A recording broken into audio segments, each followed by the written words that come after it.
আসসালামু আলাইকুম ইউনিক মাম্মিজ কিচেনলৈ সকলোকে স্বাগতম। মই 1 কিলোমান ওলকবি লৈ লৈছোঁ। এই কবিখিনি মই আচাৰ কেনেকুৱা বনাই আপোনালোকক মই দেখুৱাই আছোঁ। মই চাফা কৰি লৈছোঁ ধুই পখালি।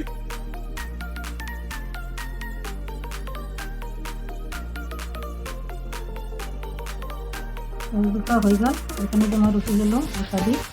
তো এতিয়া মই নিমখ সানি কেনে 3 ঘণ্টামান ৰাখি দিম। নিমখ দি আছোঁ। 3 ঘণ্টা পিছত মই 3 দিন ৰ'দত দিম। আপোনালোকে যদি ফুলকবিৰ আচাৰ বনাব মন যায় আপোনালোকে কমেণ্ট কৰিব। বন্ধাকবিৰো মই বনাই দেখুৱাম কেনেধৰণে বনায়। আজিকালি এভেইলেবল আছে দিব। মই 3 ঘণ্টা ঢাকন দি ঢাকি ৰাখি থৈ দিলোঁ। চাই লওঁ কিমানখিনি পানী আহিছে। পানী ওলাব।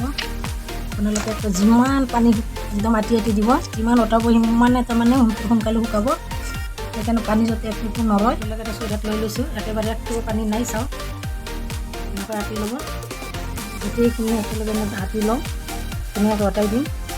চাই লওঁ মই এনেধৰণে অটাই লৈছোঁ। অটাই থকাত একদম চাম্পা কৰি নিচিনা হৈ গৈছে। এতিয়া মই চিঙি লওঁ। পানীখিনি মই দেখুৱাই দি আছোঁ চাওক। 1 কিলো ওলকবিত ইমান পানী ওলাইছে চাওক।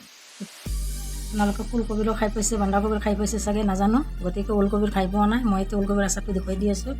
প্ৰথমতে মই অকণমান ৰংগুড়া ছটিয়াই লওঁ। ৰংগুড়া দিয়াৰ মানে কি মাখি পোকবিলাক আমনি নকৰে, এইটোৰ কাৰণে মই দি লৈছোঁ। জ্বলা এখনতো মই দিওঁ 3 দিনমান শুকাম। শুকাৰ পিছত মচমচীয়া হ'ব। তাৰপিছত আৰু বাকীখিনি প্ৰচেছ মই পিছত আপোনালোকক দেখুৱাই দিম এনেধৰণে কি মছলা মিলাব লাগে।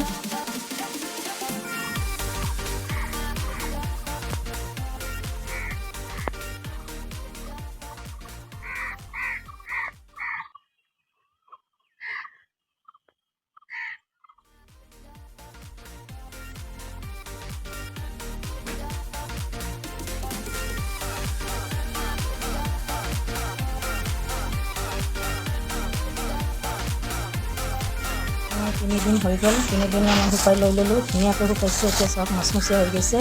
তাতে 1 কেজি আছিল, 1 কেজি কম হৈছে আৰু 1 কেজি আপোনালোকে দেখুওৱা নহ'ল। এইটো স্কেপ হৈ গ'ল। আপোনালোকে 2 কেজিমান 3 কেজিমান দি দিব পাৰে। এতিয়া চাওক লৈ লৈছোঁ। আপোনালোকে বাতি লৈ ল'লোঁ। মই একদম নেমুৰ ৰসটো দি অকণমান সানি থৈ দিম। নেমুৰ ৰস এনেকুৱা নেমু আপোনালোকে পালে দিব, এনেকুৱা নাপালেও আপোনালোকে গোল নেমু আছে, গোল নেমুটো দি ল'ব পাৰে। এটা নেমু পুৰা দি লৈছোঁ।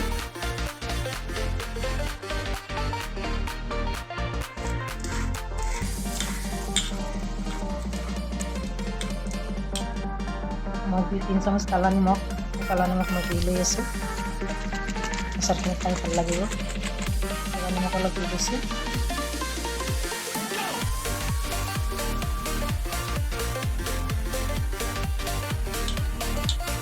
এইটো মই এনেকৈ থৈ লৈ জলকীয়াখিনি মই ধুই কিনে শুকাই লৈছোঁ। অকণমান পানী নাই। আপোনালোকে এনেকৈ শুকাই ল'ব যাতে পানী নাথাকে।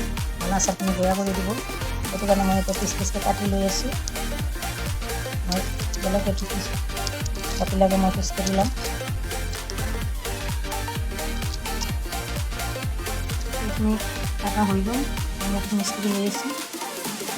আগতে মই ধুই পখালি শুকাই লৈছোঁ যাতে পানী নাথাকে। ইয়াতে মছলাখিনি মই আগতে কৰি থৈ দিছোঁ। ইয়াতে দিছোঁ চফ, মেথি আৰু জইন। এই 3টা বস্তু ইয়াতে দি লৈছোঁ। আগতে গুড়া কৰি আছিলে সেইকাৰণে আজি দেখুওৱা নাই। তেজপাতো আছে ইয়াতে। 1 চামুচ মই জিৰা গুড়ি দি লৈছোঁ। এইটো মই ধনিয়া গুড়ি দি লৈছোঁ। 1 চামুচ মই শুকান গুড়ি জলকীয়া গুড়ি দি লৈছোঁ। 1 চামুচ ৰংগুড়া দি লৈছোঁ। কাশ্মীৰী জলকীয়া গুড়ি দি লৈছোঁ। কাশ্মীৰী জলকীয়া গুড়ি পাউডাৰ দি লৈছোঁ। আমচুৰ পাউডাৰটো লাগে, টেঙাটো বেছিকৈ লাগিব। ভিনেগাৰ 2 চামুচ দি লৈছোঁ।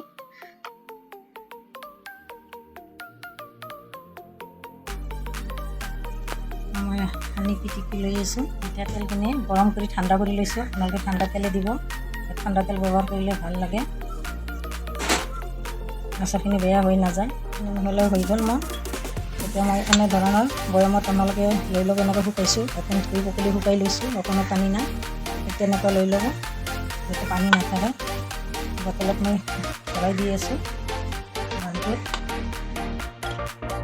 এনেকুৱা আপোনালোকে 1 বছৰ ভৰাই খাব, কোনো বেয়া নহয়। কিন্তু আচাৰটো এনেকুৱা কৰিব যেতিয়া আপোনালোকে খাব মন যায়, নহ'লে জোতা হাতত কেতিয়াও ব্যৱহাৰ নকৰিব। খাৱাৰ আগতে আপোনালোকে প্লেট এখনত লৈ ল'ব, তেতিয়া আচাৰখিনি বেয়া হৈ নাযায়।